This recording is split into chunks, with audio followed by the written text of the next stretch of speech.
الحمدللہ رب العالمین والصلاة والسلام علی سید الانبیاء وخاتم النبیین اما بعد فاعوذ باللہ من الشیطان الرجیم بسم اللہ الرحمن الرحیم۔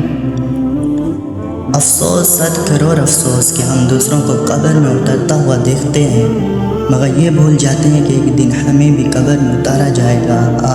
ہماری حالت یہ ہے کہ رات بجلی فیل ہو جائے تو دل گھبراتا، خصوصاً اکیلے ہوں تو بہت خوف آتا اور اندھیرا کاٹ کھاتا ہے۔ ہائے ہائے، اس کے باوجود قبر کے ہولناک گپ اندھیرے کا کوئی احساس نہیں۔ نمازیں ہم سے نہیں پڑھی جاتی، رمضان المبارک کے روزے ہم سے نہیں رکھے جاتے، فرض ہونے کے باوجود زکوٰۃ پوری ہم سے نہیں دی جاتی، ماں باپ کے حقوق ہم ادا نہیں کر پاتے۔ رات دن گناہوں میں گزر رہے ہیں، یقیناً موت کا ایک وقت مقرر ہے، اسے ٹالنا ممکن ہی نہیں۔ اگر اسی طرح گناہ کرتے کرتے یکایک موت کا پیغام آ پہنچا اور ہمیں قبر کے گڑھے میں ڈال دیا گیا تو نہ جانے ہماری قبر کی پہلی رات کیسے گزرے گی۔ یاد رکھ، ہر آن آخر موت ہے، بن تو مت انجان آخر موت ہے۔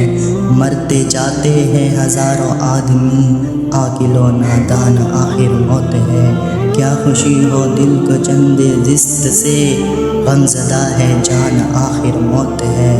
ملک فانی میں فنا ہر شے کو ہے، سن لگا کر کان آخر موت ہے۔ بارہا علم تجھے سمجھا چکے، مان یا مت مان آخر موت ہے۔ انسان بہت لمبے لمبے منصوبے بناتا ہے، مگر اس کی اس بات کی طرف توجہ ہی نہیں ہوتی کہ لگام کسی اور کے ہاتھ میں ہے۔ جب یکایک لگام کھینچے گی اور مرنا پڑے گا تو سب کیا کا دھرا رہ جائے گا۔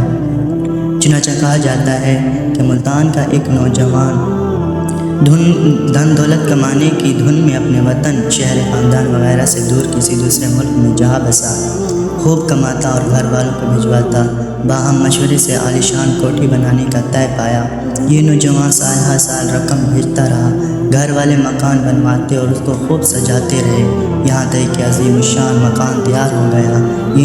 یہ نوجوان جب وطن واپس آیا تو اس عظیم الشان کوٹھی میں رہائش کے لیے تیاریاں عروج پر تھی، مگر مقدر کہ اس عالیشان مکان میں منتقل ہونے سے تقریباً ایک ہفتہ قبل ہی اس نوجوان کا انتقال ہو گیا اور وہ اپنے روشنیوں سے جگمگاتے عالیشان مکان کے بجائے گھپ اندھیری قبر میں منتقل ہو گیا۔ جہاں میں عبرت کی ہر سو نمونے، مگر تجھ کو اندھا کیا رنگوں نے، کبھی غور سے بھی دیکھا ہے تم نے، جو آباد تھے وہ مکان اب سونے، جگہ جی لگانے کی دنیا نہیں ہے، یہ عبرت کی جا ہے، تماشا نہیں ہے۔ ہماری اکثریت آج دنیا کی متوالی اور فکر آخرت سے خالی ہے۔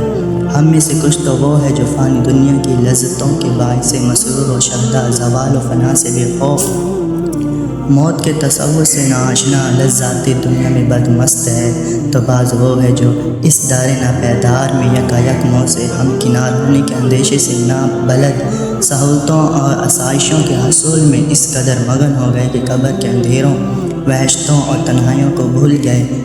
آج ہماری ساری توانائیاں صرف اور صرف دنیاوی زندگی ہی بہتر بنانے میں صرف ہو رہی ہے، آخرت کی بہتری کے حصول کی فکر بہت کم دکھائی دیتی ہے۔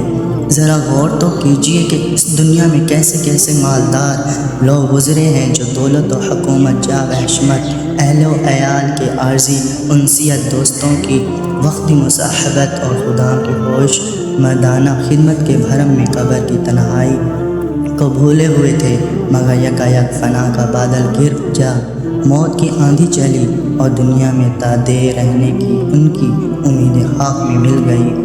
ان کے مسرتوں اور شادمانیوں سے ہنستے بستے گھر موت کے ویران کر دیے گئے، روشنیوں سے جگمگاتے محلات و قصور سے اٹھا کر انہیں گھپ اندھیری قبور میں منتقل کر دیا گیا۔ وہ لوگ کل تک اہل و عیال کی رونقوں میں شادمان و مسرور تھے اور آج قبر کی وحشتوں اور تنہائیوں میں مغموم و رنجور ہے، اجل نے نہ چھوڑا کسرا نہ دارا، اسی سے سکندر صفاتے بھی آرا، اور ایک لے کے کیا کیا نہ حسرت ستارہ، پڑا رہ گیا سب یوں ہی ٹھاٹ سارا، جگہ جی لگانے کی دنیا نہیں ہے، افسوس ہے کہ